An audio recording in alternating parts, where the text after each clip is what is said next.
Hello students, last લેક્ચરમાં આપણે શું શીખ્યા? આણ્વિકતા શું છે તે શીખ્યા, અને ત્યારબાદ પ્રક્રિયાનો વેગ નક્કી કરતો તબક્કો કેવી રીતે નક્કી કરવામાં આવે અને એના પરથી પ્રક્રિયાનો વેગનું સમીકરણ કઈ રીતે બને તે આપણે ઉદાહરણ દ્વારા જોયું.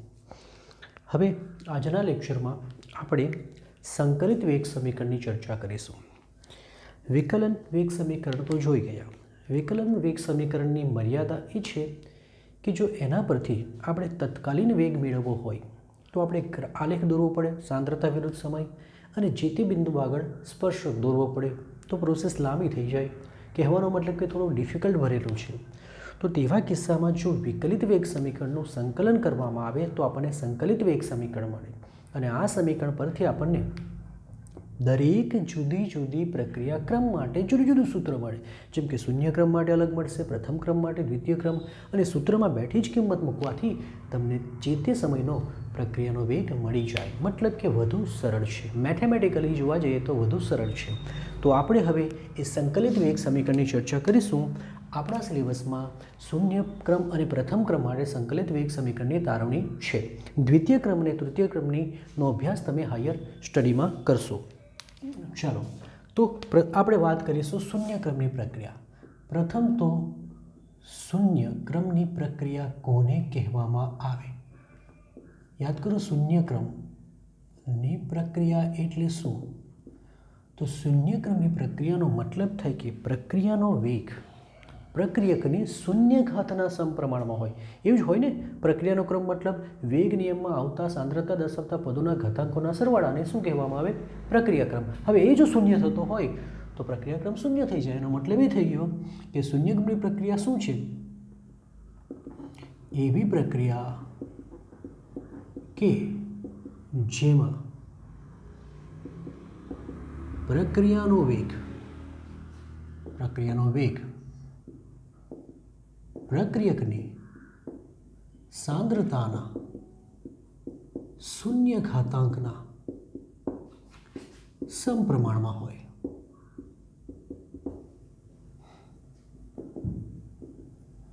પરંતુ એ પણ ખબર છે શૂન્ય ઘાતાંક મતલબ શું થાય? કોઈ પણ પદનો શૂન્ય ઘાતાંક મતલબ 1 થાય, એટલે કે અચળાંક મળશે. હોય એટલે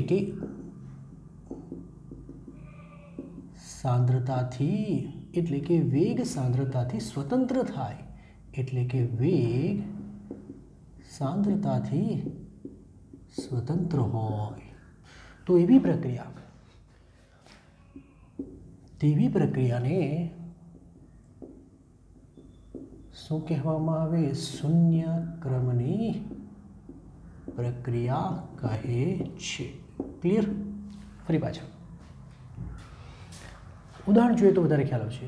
એક સરળ પ્રક્રિયા નીચે મુજબ છે. ચાલો, પ્રક્રિયા છે R માંથી P બને છે. હવે આ પ્રક્રિયા માટે વેગ બરાબર, યાદ કરો, શું લખી શકાય? dr છેદમાં શું લખાય? dt. આ તો ખબર જ છે, વેગ નિયમ, વિકલન વેગ નિયમ. પરંતુ આપણે વેગ નિયમની વાત કરીએ તો એમાં k આવે અને પ્રક્રિયકને શું આવે? સાંદ્રતા. હવે શૂન્ય ક્રમની પ્રક્રિયાનો મતલબ થાય કે પ્રક્રિયકની વેગ નિયમમાં સાંદ્રતાના પદ પર ઘાતાંક કેટલો બને? 0. તો લખેલું છે જો, એવી પ્રક્રિયા કે જેમાં પ્રક્રિયાનો વેગ પ્રક્રિયકની સાંદ્રતાના શૂન્ય ઘાતાંકના સમપ્રમાણમાં હોય. અને એ પણ ખબર છે કે શૂન્ય હોય તો આ નીકળી જશે, એટલે ખાલી અચળાંક રહી જશે. એનો મતલબ કે વેગ સાંદ્રતાથી સ્વતંત્ર છે. આ પદનો મતલબ સમજ પડવો જોઈએ કે વેગ સાંદ્રતાથી સ્વતંત્ર હોય તેવી પ્રક્રિયાને શું કહેવામાં આવે? શૂન્ય ક્રમની પ્રક્રિયા. ચલો, આ પણ વેગ છે, આ પણ વેગ છે, તો આ બંને પદો સાથે લખી શકાય. માટે આપણે સરળ શબ્દમાં લખીએ તો આ રીતે લખી શકાય. હવે આ પદ તો 1 થઈ જશે, માઇનસને આમ આપી દે અને ડીટીને ઉપર લઈ જઈએ. તો નેક્સ્ટ પદમાં શું કરીએ? dr બરાબર -k અને પેલા dt. આ સમીકરણનું આપણે વિકલન કરી દઈશું. સમીકરણ 1નું વિકલન કરતા. ચલો, વિકલન કઈ રીતે કરતા હતા? સોરી, વિકલન નહીં પરંતુ સંકલન કરતા. વિકલન તો સમીકરણ હતું જ, સંકલન કરતા. તો ડી આર, આ બાજુ કે અચળ છે માટે એને અલગ કરીશું ને ડીટી. ચલો બોલો, ડી એક્સનું શું થાય? ડી એક્સ હોય તો તેનું શું બને? સંકલન શું થાય? તો જો ડી એક્સનું સંકલન એક્સ થાય તો ડી આરનું સંકલન આર થશે. ડી આરનું સંકલન શું થશે? આર જ થશે. તો અહીં આર માઇનસ કે તો અચળ છે અને ડીટીનું સંકલન શું થાય? ટી થાય. ડીટીનું સંકલન શું થશે? ટી થશે. કારણ કે સંકલન એ વિકલનની કઈ ક્રિયા છે? વિરુદ્ધ ક્રિયા છે. અને અહીં આપણે અચળાંક લેશું અને સમીકરણ નંબર સી, જ્યાં સી બરાબર શું હોય છે? સંકલન અચળાંક હોય છે. હવે સંકલન અચળાંકનું મૂલ્ય પણ તો જોઈએ ને, તો એ મૂલ્ય કેવી રીતે શોધી શકાય? તો લખીશું કે જેનું મૂલ્ય પ્રારંભિક શરતો પરથી મળે છે. પ્રારંભિક શરતો પરથી મળે છે. ઓકે, પ્રારંભિક શરત કઈ? તો જુઓ, પ્રારંભિક શરત એટલે જ્યારે પ્રક્રિયાની શરૂઆત થાય, એટલે કે જ્યારે સમય ટી બરાબર t0 હોય અથવા ટી બરાબર 0 હોય, એટલે પ્રક્રિયાની શરૂઆતમાં, તો ત્યારે બોલો તમારી સાંદ્રતા કેટલી બનશે? તો સાંદ્રતા એ પ્રારંભિક સાંદ્રતા બને, તેને આપણે R0 કહેશું. વાત સમજ પડે છે? તો જ્યારે સમય t બરાબર 0 હોય ત્યારે R બરાબર R0 થાય, કારણ કે સમય શરૂઆત છે તો સાંદ્રતા બી પ્રારંભિક હશે. અને આ કિંમત આપણે સમીકરણ 2માં મૂકીએ તો બોલો, જો અહીં શું થશે? R0 બરાબર માઇનસ કે કૌંસમાં 0, કારણ કે ટી બરાબર 0 વત્તા સી, તો સી બરાબર શું મળી ગયા? સી બરાબર કિંમત મળે છે R0. તો આ સીની કિંમત આપણે સમીકરણ નંબર 2માં મૂકી દઈએ. સીની કિંમત સમીકરણ 2માં મૂકતા, ચલો, તો આર બરાબર માઇનસ કેટી પ્લસ R0. આ સમીકરણ y is equal to mx plus સીને મળતું આવે છે, બરાબર? આ સમીકરણ y is equal to mx plus C જેવું છે, બરાબર ને? અને સીધી રેખાનું સમીકરણ છે. જે રીતે y વિરુદ્ધ xનો આલેખ કેવો મળશે? સીધી રેખા, તેમ r વિરુદ્ધ tનો આલેખ બી કેવો મળશે? સીધી રેખા. તેથી r વિરુદ્ધ tનો આલેખ દોરતા તે સીધી રેખા મળે છે. ચલો આલેખ દોરીશું. તો આલેખ ફક્ત ને ફક્ત કોનો દોરવાનો છે? આર એટલે કે સાંદ્રતા વિરુદ્ધ સમયનો. આ સાંદ્રતા છે ને, આ સમય છે. ચલો, આલેખ સીધી રેખા મળશે. જેમ જેમ સમય વધતો જાય તેમ સાંદ્રતા ઘટતી જાય, માટે આલેખ ઉપરથી નીચે તરફ આવશે, બરાબર? આલેખ સીધી રેખા હશે. અહીં તમને આનો ઢાળ મળશે અને આ ઢાળનું મૂલ્ય બોલો કેટલું હશે? માઇનસ કે બરાબર હોવાનું. જ્યારે આંતરછેદનું મૂલ્ય, આ જે આંતરછેદ છે એનું મૂલ્ય આ સી એટલે કે R0 બરાબર, એટલે કે પ્રારંભિક સાંદ્રતા બરાબર મળે છે. તો લખીશું, મળે જેનું ઢાળ માઇનસ કે અને આંતરછેદ R0 બરાબર થાય. ચલો, ક્લિયર? હવે આ સમીકરણ પરથી કેને સૂત્રના કરતા બનાવવાનો છે, કારણ કે આપણે વેગ અચળાંકનું સમીકરણ મેળવવું છે. તો માઇનસ કેટી આમ આવશે, તો તેવા કિસ્સામાં કેટી થશે આ આમ જશે તો R0 માઇનસ આર થશે. ટીને નીચે લાવો તો એક સ્ટેપમાં પતાવી દઈએ તો આ ટી નીચે આવી ગયો, તો સમીકરણ મળશે આ, જ્યાં બોલો R0 શું છે? પ્રારંભિક સાંદ્રતા કોની? પ્રક્રિયકની. R શું છે? ટી સમયે સાંદ્રતા, અને ટી તો ખબર જ છે સમય છે. તો આનો ઉપયોગ કરી આપણે શૂન્ય ક્રમની પ્રક્રિયા માટે વેગ અચળાંકનું મૂલ્ય મેળવી શકીએ. ઓકે, ચલો કોપી કરો. હવે શૂન્યક્રમની પ્રક્રિયા માટે અર્ધ આયુષ્ય સમયનું સૂત્ર મેળવવાનું છે. બરાબર. પ્રથમ તો અર્ધ આયુષ્ય સમય શું છે તે લખવું પડશે. અર્ધ આયુષ્ય સમય, જેને T½ કહેવામાં આવે. બરાબર.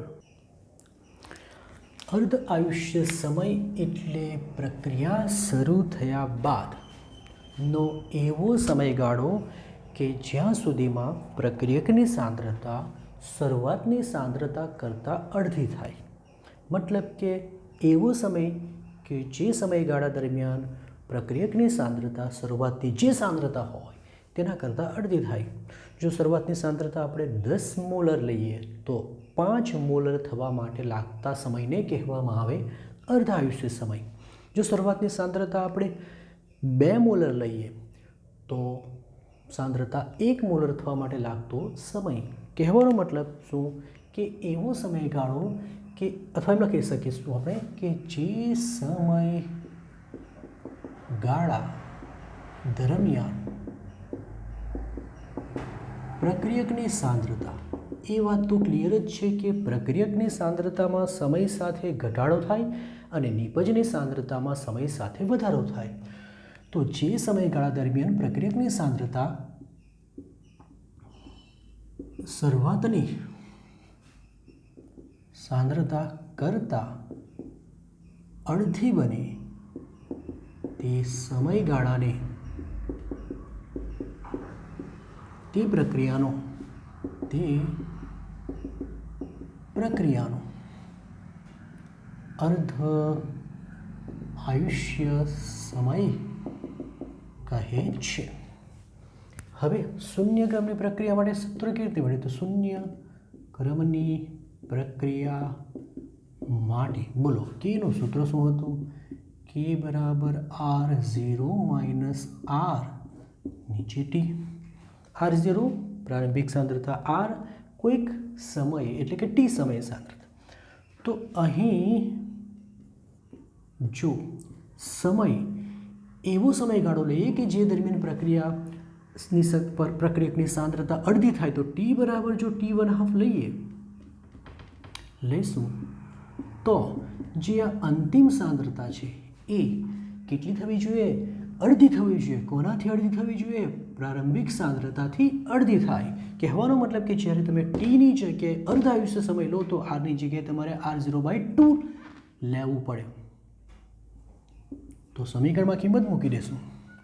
ચાલો, કે બરાબર R0 માઇનસ R0/2 અને T½ ઉપર જશે, કારણ કે એને સૂત્રના કરતા બનાવવાના છે આપણે.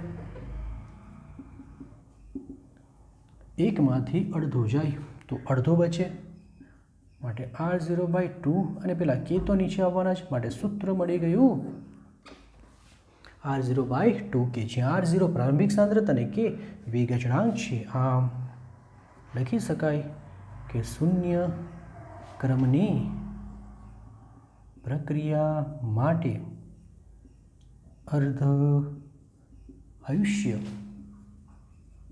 સમય બોલો પ્રારંભિક સાંદ્રતાના સમપ્રમાણમાં અને કે મતલબ વેગ અચળાંકના વ્યસ્ત પ્રમાણમાં હોય છે. તો જો આલેખ દોરીએ આપણે, આલેખ કોના વિરુદ્ધ કોનો? T1/2 વિરુદ્ધ કેવો મળશે? T1/2 વિરુદ્ધ R0નો આલેખ દોરીશું. બોલો કેવો મળે? સમપ્રમાણમાં છે. એનો મતલબ કે જેમ જેમ શું થશે? સાંદ્રતા વધશે, તમારો અર્ધઆયુષ્ય સમય પણ શું થાય? વધતો જાય છે. તો ખૂબ યાદ રાખવું પડશે તમારે. ચાલો હવે શૂન્યક્રમની પ્રક્રિયાનું ઉદાહરણ લઈએ કે શૂન્યક્રમની પ્રક્રિયાઓ કઈ કઈ હોય છે. શૂન્યક્રમની પ્રક્રિયા ઉદાહરણ દ્વારા સમજાવો. નોર્મલી શૂન્યક્રમની પ્રક્રિયાઓ એટલી સામાન્ય જોવા મળતી નથી, મતલબ કે સામાન્ય નથી, પરંતુ ઘણી બધી પ્રક્રિયાઓ વિશિષ્ટ પરિસ્થિતિમાં શૂન્યક્રમની બની શકે. શૂન્યક્રમ મતલબ શું હતો? સાંદ્રતાથી અચળ. એટલું યાદ રાખવાનું. પ્રક્રિયાનો વેગ સાંદ્રતા પર આધાર રાખતો નથી. તો એવી પ્રક્રિયાઓ બહુ અસામાન્ય છે, બહુ ઓછી જોવા મળે છે, પરંતુ વિશિષ્ટ પ્રક્રિયા પરિસ્થિતિમાં આપણે ઘણી બધી પ્રક્રિયાઓને શૂન્યક્રમની બની ગઈ એવું કહી શકીએ. ઉદાહરણ પણ લેશું અને સમજીશું. તો લખીશું કે શૂન્યક્રમની પ્રક્રિયાઓ અસામાન્ય છે હોય છે, મતલબ કે બહુ જોવા મળતી નથી, પરંતુ વિશિષ્ટ પ્રક્રિયા પરિસ્થિતિમાં કેટલીક પ્રક્રિયા કેવી બને છે? શૂન્યક્રમની બને છે. ઉદાહરણ લઈએ તો ઉદાહરણ તરીકે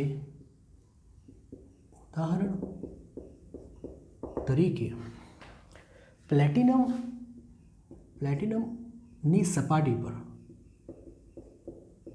એમોનિયાનું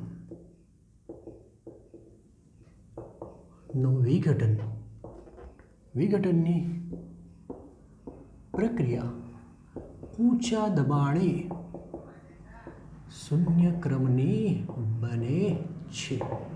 સમજીએ. પ્લેટિનમની સપાટી પર આ પ્લેટિનમની સપાટી છે અને એમોનિયાનું વિઘટન કરીએ છીએ, બરાબર, દબાણ હેઠળ. શું બનશે? નાઇટ્રોજન પ્લસ હાઇડ્રોજન 3 ટાઈમ્સ અને આ 2 ટાઈમ્સ લેશું. અહીં નાઇટ્રોજન ગેસિયસ કન્ડિશનમાં હોય, આ પણ ગેસ હોય અને આ પણ ગેસ હોય, જ્યારે પ્લેટિનમ શું હશે? સોલિડ. આ પ્રક્રિયા કેવી છે? વિષમ પ્રણાલી છે, કારણ કે અહીં ઉદ્દીપક ઘન અવસ્થામાં છે, એટલે કે વિષમાંગ પ્રણાલી છે. અને પ્રક્રિયક કઈ સ્થિતિમાં છે? પ્રક્રિયક કઈ સ્થિતિમાં છે? વાયુ સ્થિતિમાં. તો નોર્મલી આવી પ્રક્રિયાઓ મોટે ભાગે ઘન અને વાયુ ક્યાં તો ઘન અને પ્રવાહી સ્થિતિમાં જોવા મળે. મતલબ કે વિષમાંગ પ્રણાલીઓમાં આ પ્રક્રિયાઓ જોવા મળે છે શૂન્યક્રમની. ચાલો હવે આ પ્રક્રિયાનો વેગ શું છે? શૂન્યક્રમની પ્રક્રિયા કહ્યું તો વેગ બરાબર શું આવે? પ્રક્રિયકની સાંદ્રતાની શૂન્ય ઘાત આવશે, બરાબર ને? શૂન્યક્રમની પણ ક્યારે બને આવું ક્યારે બને તે સમજીએ. ચલો ધ્યાનથી સમજો કે આ એક પાત્ર છે. આ પાત્રમાં આપણે પ્લેટિનમનો ટુકડો લઈ લીધો છે અને પ્લેટિનમના ટુકડા પર આપણે અમોનિયા વાયુનું વિઘટન કરવાના છે. મતલબ કે અહીંથી આપણે પ્રક્રિયક પાસ કરીએ છીએ. કોણ? અમોનિયા, એટલે કે NH3. શરૂઆતમાં જેમ જેમ એમોનિયાનું દબાણ વધતું જશે, એટલે કે એમોનિયાના અણુ અંદર દાખલ થતા જશે, શું થવાનું? એમોનિયાના અણુ આની સપાટી પર અધિશોષણ પામશે, વિઘટન થશે અને નિપજમાં રૂપાંતર પામશે. એટલે શરૂઆતમાં જેમ જેમ વધુને વધુ એમોનિયાના અણુ સપાટી પર જમા થતા જાય, પ્રક્રિયાનો વેગ વધતો જશે અને વધુને વધુ નિપજ મળતી જશે. શરૂઆતમાં ક્યારે? નીચા દબાણે, બરાબર, જ્યાં સુધી આ સંપૂર્ણપણે ઢંકાઈ નથી ત્યાં સુધી. પણ પછી શું થશે? એક સમય એવો આવશે કે એની સંપૂર્ણ સપાટી અમોનિયાથી ઢંકાઈ જશે.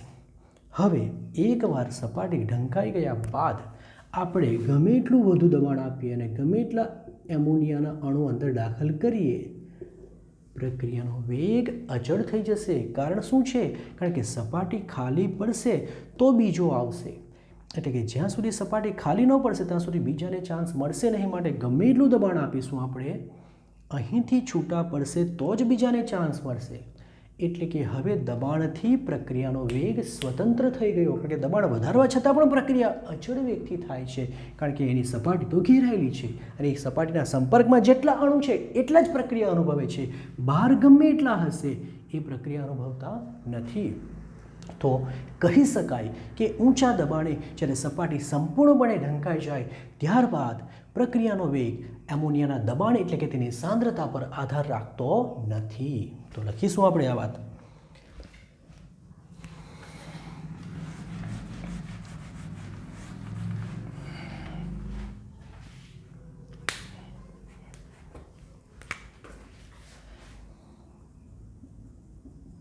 સામાન્ય રીતે નીચા દબાણે પ્રક્રિયાનો વેગ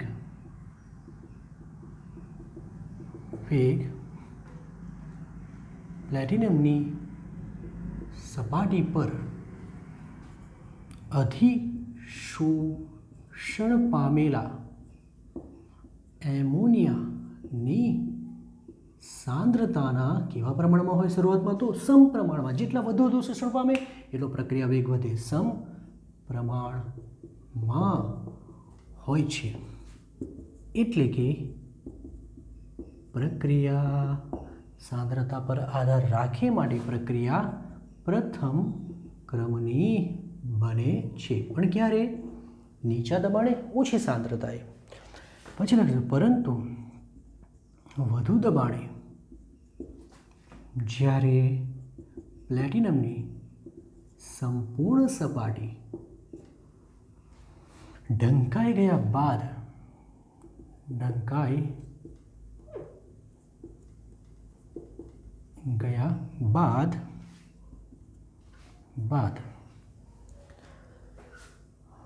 વધુ દબાણે પ્લેટિનમની સંપૂર્ણ સપાટી ઢંકાઈ ગયા બાદ પ્રક્રિયાનો વેગ એમોનિયાની સાંદ્રતા પર આધાર રાખતો નથી. બાદ પ્રક્રિયાનો વેગ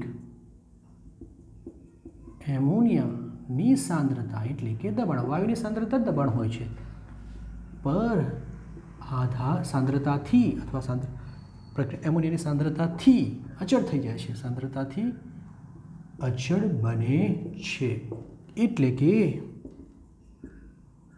શૂન્ય ક્રમની બને છે. તો આમ કહી શકાય કે ઊંચા દબાણે અમુક પ્રક્રિયાઓ વિસમાંગ પ્રણાલીમાં થતી પ્રક્રિયાઓ શૂન્ય ક્રમની પ્રક્રિયાનું ઉદાહરણ છે. અન્ય ઉદાહરણની વાત કરીએ, અન્ય ઉદાહરણો શૂન્ય ક્રમની પ્રક્રિયાના, તો પહેલું છે ફોટોકેમિકલ રિએક્શન અથવા તો પ્રકાશ સક્રિય ફોટોકેમિકલ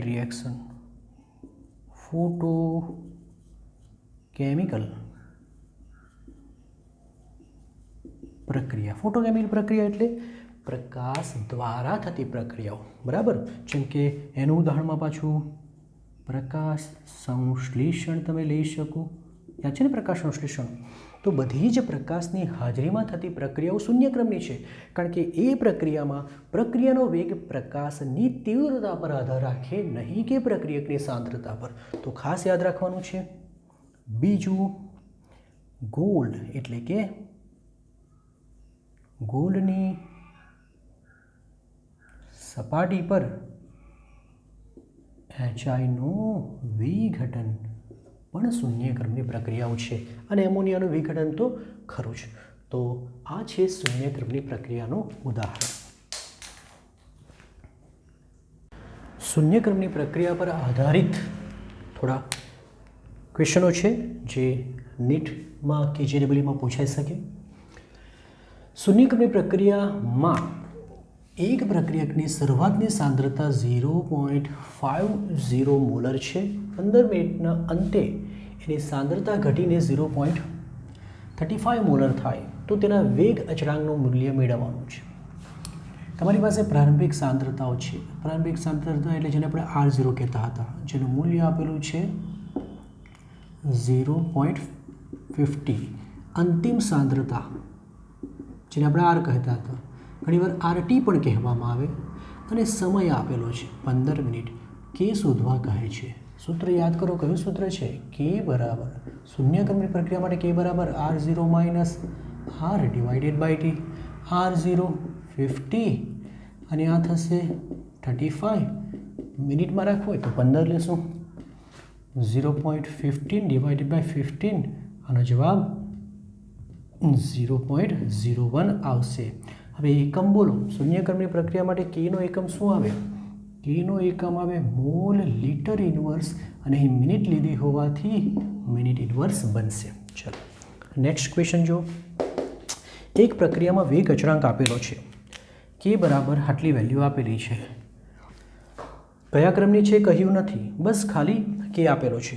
જો 25 સેકન્ડમાં પ્રક્રિયકની સાંદ્રતા ઘટીને એટલે કે અંતિમ સાંદ્રતા 0.5 મોલર થાય તો પ્રારંભિક સાંદ્રતા શોધવા કહે છે. હવે પ્રશ્ન થશે કે પ્રક્રિયાનો વેગ, પ્રક્રિયા ક્રમ કયો હશે? કારણ કે પ્રક્રિયા ક્રમ ખબર હોય તો આપણને સૂત્ર ખબર પડે. બરાબર, તો અહીં તમે જુઓ મોલ લીટરની -1 અને સેકન્ડની -1 છે. આ જે એકમ છે એ કોના માટે છે? આ જે એકમ છે તે કયા ક્રમ માટે છે? શૂન્ય ક્રમ માટે. બરાબર, ચેક કરી લો. તો અહીં પ્રક્રિયા શૂન્ય ક્રમની નક્કી થઈ ગઈ તો સૂત્ર આપણી પાસે આ જ હોય ને, આ છેદમાં T, જ્યાં તમને પ્રારંભિક સાંદ્રતા એટલે R0 શોધવા કહે છે, અંતિમ સાંદ્રતા આપી દીધી છે 0.5, સમય આપેલો છે 25 સેકન્ડ, અને કે પણ આપી દીધા છે કે આપણને કેટલા આપેલા છે? 2 × 10⁻². તો બધી કિંમતો મૂકી દઈશું. ચાલો, તો 2 × 10⁻², ટી પણ ઉપર લઈ જઈએ એટલે કે 25ને ઉપર લઈ જઈએ. 25 આ બાજુ રહેશે R0 માઇનસ R. 25 × 2 50 × 10⁻². R0, Rની કિંમત 0.5 આપેલી જ છે, માટે 0.5. 50/100 કરો તો એ પણ 0.5 થશે. પહેલા આ બાજુ આવે તો 0.5 પ્લસ થઈ જશે. તો આનો મતલબ એ થયો કે પ્રારંભિક સાંદ્રતા 1 મોલર થાય છે. Okay, next. કોઈ શૂન્ય ક્રમની પ્રક્રિયામાં જો પ્રક્રિયકની સાંદ્રતા 4 ગણી કરવામાં આવે અને વેગ અચળાંક અડધો કરવામાં આવે તો અર્ધ આયુષ્ય સમયમાં શું ફેરફાર થાય? મતલબ બમણો થાય, ડબલ 4 ગણો થાય, અડધો થાય, શું થાય તે? પ્રથમ તો આપણે શૂન્યક્રમની પ્રક્રિયા માટે અર્ધ આયુષ્ય સમયનું સૂત્ર લખીશું. યાદ કરો, શું હોય છે? R0/2k. આ સમીકરણ 1. હવે જ્યારે સાંદ્રતા કેટલી કરી નાખવામાં આવે છે? 4 ગણી, એટલે નવી સાંદ્રતા જેને આપણે R0' કહીએ એ પહેલાં કરતાં 4 ગણી કરવાની છે, મતલબ 4R0 કરવાના છે, અને K ડેશ એટલે જે પહેલાં કરતાં અડધો કરવાનો, એનો મતલબ કે K/2 કરવાના. રાઈટ. તો હવે નવો અર્ધ આયુષ્ય સમય કે જેને આપણે ડેશ કહેશું, પણ આ સૂત્રમાં કિંમત મૂકી દઈએ તો 4R0 નીચે આવશે 2 અને K/2 થશે. 2 તેમના તેમ રહેવા દેશું. આ બે ઉપર જશે, એટલે ઉપર 8. R0 ના નીચે 2k થાય કે નહીં? હવે આ કિંમત તો સમીકરણ 1 પરથી શું બને છે? T1/2 એટલે કે પ્રથમ જે તમારા અર્ધ આયુષ્ય સમય હશે તે, અને તે ગુણ્યા 8 થાય છે. એનો મતલબ એ થયો કે પહેલાં જે બી અર્ધ આયુષ્ય સમય હતો એના કરતાં હવે મળેલો અર્ધ આયુષ્ય સમય 8 ગણો વધારે થશે. ક્લિયર? તો આ રીતે દાખલાઓ સોલ્વ થાય છે. કોપી કરો.